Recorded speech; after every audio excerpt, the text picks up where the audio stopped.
Assalamualaikum warahmatullahi wabarakatuh. Teman-teman semuanya, sahabat-sahabat semuanya, adik-adik semuanya. Berikut saya tampilkan tentang kitab Qaidah Baghdadi. Teman-teman yang masih kecil mungkin sudah jarang melihat ini ya. Tapi mungkin bapaknya teman-teman sekalian, bapaknya adik-adik sekalian sudah tahu dan sangat familiar dengan kitab ini ya. Nama kitabnya itu di atas terbaca Qaidah Baghdadi ma'a Juz Amma. Qaidah itu artinya kaidah atau tata cara pembacaan Al-Quran melalui metode Baghdadiyah ya, itu Baghdadi. Juz Amma berarti dalam kitab ini tidak hanya berisi kaidah membaca dengan metode Baghdadi, tapi juga berisi Juz Amma ya. Jadi kitab yang kecil ini, kecil ya kitabnya teman-teman ya. Nah ini tipis sekali, kira harganya murah sekali. Ini Masjid An'im Makkah, berarti ini diproduksi diciptakan atau pengarangnya dari Mekah ya. Tapi penerbitnya Pustaka Al-Alawiyah Semarang ya. Baik teman-teman, saya ini seorang ayah, saya juga seorang pernah mengajar ngaji gitu ya.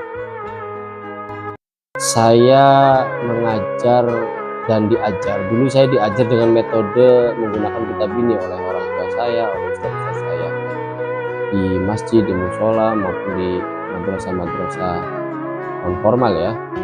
Ya. Nah ini bersama saya ada anak saya nih, habis saya ajarin dengan metode ini. Tapi yang ingin saya sampaikan adalah oke, saya cerita dulu ya. Tadi waktu kecil saya diajari ayah saya dengan metode ini. Tapi kemudian masuklah metode di jenjang berikutnya, di periode berikutnya. Barangkali periode itu setelah periode saya atau setelah periode ramainya, mungkin setelah periode anak-anak saya kurang begitu detail menjelaskan periodenya kapan. Tapi yang jelas kemudian lahirlah metode-metode yang lain, misalnya ada kitab Iqra ya kan, Iqra 1, 2, 3, 4, 5, 6. Lalu kemudian juga diikuti dengan metode-metode yang lain ya. Ada metode membaca kitab menggunakan qiraati misalnya ya, tilawati dan lain sebagainya. Banyak sekali jenisnya ya. Sama Al-Quran. Saya kira apa? Metode-metode ya Al-Quran, tapi itu untuk membaca Al-Quran saya. Dia bapaknya lagi jelasin di YouTube nih. Saya kira metode-metode yang lain tersebut harus kita syukuri ya, karena memang banyak sekali semangat para kaum muslimin ya, para ulama, para ustadz untuk mengembangkan metode-metode yang menurut mereka dianggap punya kelebihan gitu ya, punya kelebihan, bahkan mengajarkan secara detail tata caranya, ada dituliskan panduannya gitu ya. Tetapi yang saya rasakan ini pribadi saya ya, mungkin lebih subjektif ya, yang saya rasakan kok sepertinya terlalu lama kita belajar Al-Quran dengan metode yang baru-baru itu ya. Ini subjektif tentu saja, teman-teman boleh berbeda pendapat. Mungkin teman-teman dengan metode membaca Al-Quran yang lain itu jauh lebih cepat, itu oke, monggo saja. Tapi ini pengalaman saya dengan keawaman saya ya. Saya ngajarin 3 anak sih, saya punya anak 4, tapi yang satu masih kecil, masih umur 2 tahun, jadi belum bisa ngaji, belum bisa diajarin gitu saya. Tapi anak yang ketiga itu kan sudah bisa ya. Anak yang pertama, anak yang kedua itu sampai pada bisa membaca Al-Quran itu menurut saya dengan metode-metode yang lain itu agak terlalu lama. Yang kedua, metode yang lain itu tidak anak-anak kadang-kadang sudah di level atau di tingkat ya, saya nyebut level lah ya, level 4 mungkin atau level 5 itu, karena ada yang sampai level 6 ya, itu sudah bisa membaca Al-Quran mungkin ya, tetapi kadang-kadang tidak mengetahui nama-nama hurufnya gitu. Nama-nama hurufnya bisa jadi karena di buku panduannya tidak diajarkan untuk menyebutkan dulu ini nama hurufnya apa, lalu posisi di tenggorokannya seperti apa, di apa namanya, di mulutnya gitu ya, mungkin seperti itu ya. Meskipun itu bisa saja dipenuhi dulu ya, tapi kadang-kadang kan orang mengikuti panduannya. Nah, yang saya rasakan justru ketika saya diajarkan oleh orang tua saya dan ustaz saya dengan menggunakan metode Baghdadi ini, metodenya simpel sebetulnya. Coba teman-teman lihat, bahkan di awal ada gambar dulu tuh ya. Nah, ini yang menarik menurut saya ya. Ini kelebihannya Baghdadi. Kenapa? Karena dia sudah diawali dengan gambar. Anda tahu, gambar itu tidak hanya sekedar ya gambar, tidak hanya sekedar tampilan, tapi ini adalah sesuatu yang bisa memantik otak anak-anak untuk senang melihat. Ya, gitu. Jadi ketika diawali gambar, itu anak-anak itu senang. Oh, ada gambar apa? Oh, gambar orang wudhu. Jadi apa namanya, asosiasi dia melenting kepada hal-hal yang selama ini apakah dia lihat orang tuanya atau dia sendiri mempraktikkannya. Dan gambar itu, visualisasi gambar itu luar biasa menurut saya, membangun imajinasi anak-anak kita. Nah itu ya, maka menurut saya sih metode-metode yang lain barangkali ya cobalah diawali dengan gambar-gambar dulu ya, tentu gambar yang terkait apa namanya, dengan hal yang terkait ya, Al-Quran, dengan wudhu atau sholat. Atau kalau sholat kebanyakan misalnya paling nggak wudhu seperti ini menarik. Nah oke teman-teman, sekarang kita masuk pada isinya ya. Ini kan sama lah, ini sama. Nah ini diawali dengan doa ya, doa yang diambil dalam Al-Quran. Qul, katakan Rabbi zidni ilman warzuqni. Ini kan doa. Ini juga diajarkan nih sebelum kita ngajarin anak-anak kita sebelum baca. Qul, ini kan perintah ya. Rabbi zidni, ya Allah, zidni, Rabbi ya Tuhan kami, zidni tambahkanlah kepada kami ilman, ilmu pengetahuan, warzuqni, dan berilah rezeki kami fahman, kefahaman. Jadi tidak hanya sekedar ilmu tapi juga kepahaman. Oke, sekarang masuk pada halaman kedua. Tadi dihitung halaman pertama ya, tadi itu cover dalam itu dihitung halaman pertama. Nah ini juga teman-teman, coba teman-teman lihat di atas itu gambar apa? Gambar Mekah ya kan? Jadi ada gambar dulu tuh. Ini maksudnya apa? Ini bukan sekedar gambar menurut saya. Tadi saya ajarkan ke anak-anak saya juga bahwa gambar Mekah ini gambar Masjidil Haram ya, gambar Ka'bah. Dalamnya ada Ka'bah, ada Masjidil Haram. Jadi apa maknanya?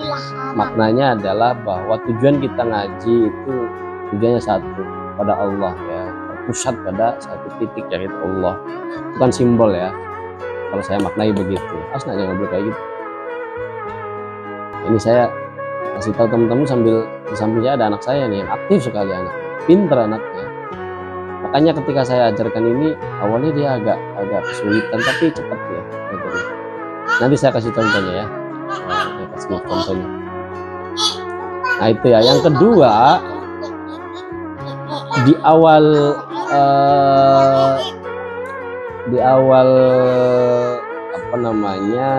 bacaan ini sudah menggunakan huruf-huruf langsung, tidak ada panduan sebetulnya di sini.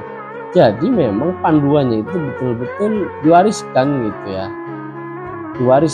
dan memang harus disampaikan langsung, harus ada gurunya. Memang ini sebetulnya kalau tanpa guru juga agak repot. Ini apa maksudnya ya kan? Kalau orang yang baru loh ya. Tapi kalau orang yang sudah pernah diajarkan, ini tahu bahwa misalnya, coba mas, apa pinjam ini sih?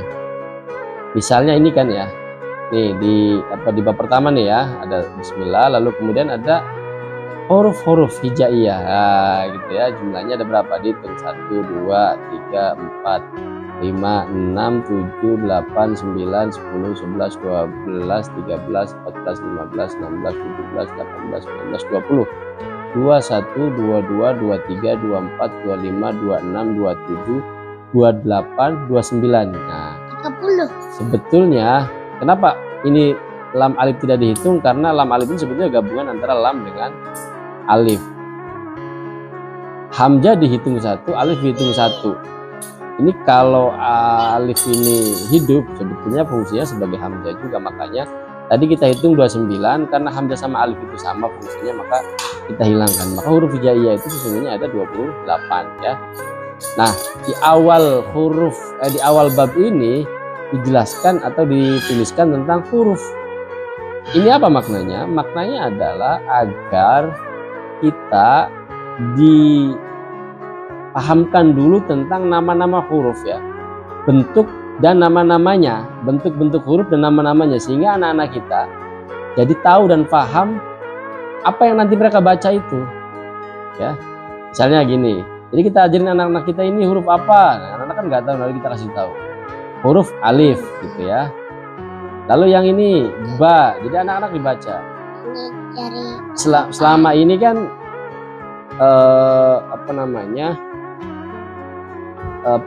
huruf itu kan nggak pernah diajarkan, setahu saya ya, langsung diajarkan cara membaca saja. Misalnya a, i, u misalnya ya, a, ba, a gitu ya. Nah, menurut saya kok sepertinya yang harus diajarkan oleh kita di awal itu nama-nama hurufnya. Jadi apapun metodenya, menurut saya ajarkan dulu lah nama-nama hurufnya. Cuma karena di buku-buku yang metode baru ya, pasca metode Baghdadi ini, itu hurufnya jadi pedomannya itu tidak sepertinya ya, keawaman saya belum membaca, itu tidak diminta untuk membacakan atau mengajarkan nama-nama hurufnya dulu. Menurut saya sih nama-nama huruf itu penting. Nah, baru kemudian kalau mereka sudah hafal tentang nama-nama huruf, kita sudahi ya kan. Oh ya teman-teman, cara mengajarkan kepada anak-anak itu gak usah terburu-buru harus banyak-banyak, gak usah ya. Metode Kanjeng Nabi itu, yang diajarkan oleh Kanjeng Nabi itu mengajari pada anak-anak itu sedikit-sedikit saja, step-step saja gitu ya. Karena Nabi berfirman, Nabi bersabda, salah lagi. Saya digangguin nih sama anak-anak saya, jadi saya nggak konsen nih. Mereka sedang main. Yang Nabi ajarkan dalam mendidik itu sedikit-sedikit ya, sampai kemudian menjadi banyak. Maksudnya apa? Ya disesuaikan dengan tahapannya, karena anak-anak itu kalau terlalu lama juga membosankan, kasihan. Sedikit-sedikit saja. Kata Nabi, kunu rabbaniyin, ulama'a, fuqaha'a, ulama'a. Jadilah kalian sebagai seorang pendidik. Nah, pendidik ya. Didik itu apa saja? Itu termasuk ta'lim ini, termasuk didik akhlak ya. Jadilah kalian seorang pendidik, ulama yang santun. Yang santun itu berarti yang bijaksana, nggak suka marah-marah, yang sabar gitu ya, alim. Ulama gitu.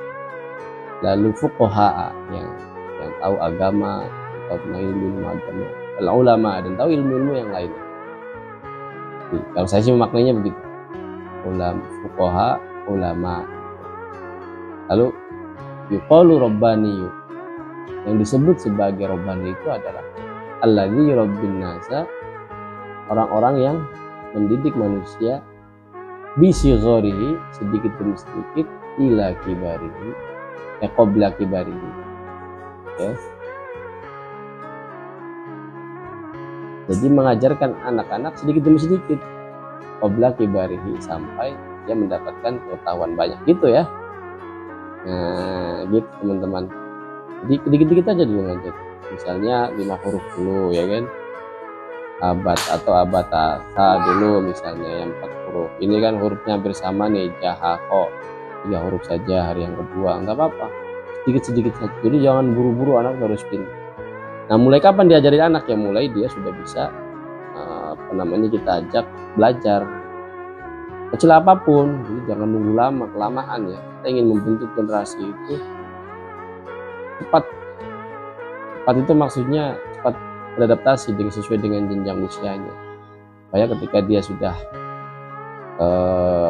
ada pada fase cukup, dia sudah memilih atau mengembangkan ilmu-ilmu sesuai dengan pilihannya tanpa meninggalkan ilmu-ilmu yang lain, saya kira. Karena di Islam diajarkan ilmu-ilmu yang lain itu perlu diketahui juga. Jadi kalau generasi Islam itu yang disebut sebagai ulama atau yang disebut sebagai al-alim, apalagi al-alamah ya. Makna alamah itu ya artinya mereka yang menguasai banyak ilmu, meskipun dia mungkin akan dikenal salah satu bidangnya saja, tapi sebetulnya mereka juga mempunyai banyak agama dan umum yang saling berkaitan. Oke, kita kembali ke soal ini ya teman-teman, ajari sedikit-sedikit ya. Bisigharihi qabla kibari, sedikit-sedikit nanti lama-lama jadi banyak. Atau dimaknai juga dari kecil ya, kecil menjadi besar. Nah terus berikutnya teman-teman, ini kan nggak ada panduan ya. Nah, nanti kita ajarin ke anak-anak kita, misalnya ini apa sih? Ini hurufnya sudah diketahui kan, misalnya sudah diajarkan di fase ini. Ya, jadi diajarin kan setelah hurufnya diketahui, baru kita ngajarin ini namanya harokat ya. Ini harokat, jadi sesuatu yang melekat pada huruf. Supaya huruf itu bisa dibaca, maka dia butuh adanya harokat. Nah teman-teman, jadi karena ini nggak ada panduan, jadi kita ini ngajarin anak-anak dengan mengenalkan huruf dan juga harokatnya. Jadi misalnya begini, untuk membaca ini, cara ngajarinnya adalah alif fathah a. Nah, kan gitu ya. Jadi kita nyebutin dulu yang pertama nama hurufnya, lalu nama harokatnya, lalu bacaannya apa ketika huruf dan harokat itu bertemu ya. Jadi kalau saya detilkan lebih detail gitu ya, huruf alif bertemu dengan harokat fathah maka dibaca a, kan gitu ya. Yang berikutnya, huruf ba bertemu dengan harokat fathah maka dibaca ba, kan gitu ya. Jadi ada proses si anak-anak itu membacakan nama hurufnya, menyebutkan harokatnya, lalu dibaca apa ketika huruf dan harokat itu bertemu. Nah di situ ada pengingatan anak-anak kita tentang nama-nama huruf dan nama-nama harokat serta proses membacanya. Dan itu tidak mudah teman-teman, tapi disukai oleh anak-anak. Coba dia praktekkan gitu ya. Nah, saya malam ini mengajarkan anak saya tentang bab ini. Ini bab yang ketiga ya. Ini bab 1 tentang huruf-huruf, bab kedua tentang membaca dengan harokat fathah. Yang ketiga membaca dengan harokat lebih dari 1. Ada 3 harokat penting ya. Ada fathah, kasroh, dhammah. Gitu ya. Anak saya tadi diajarkan itu.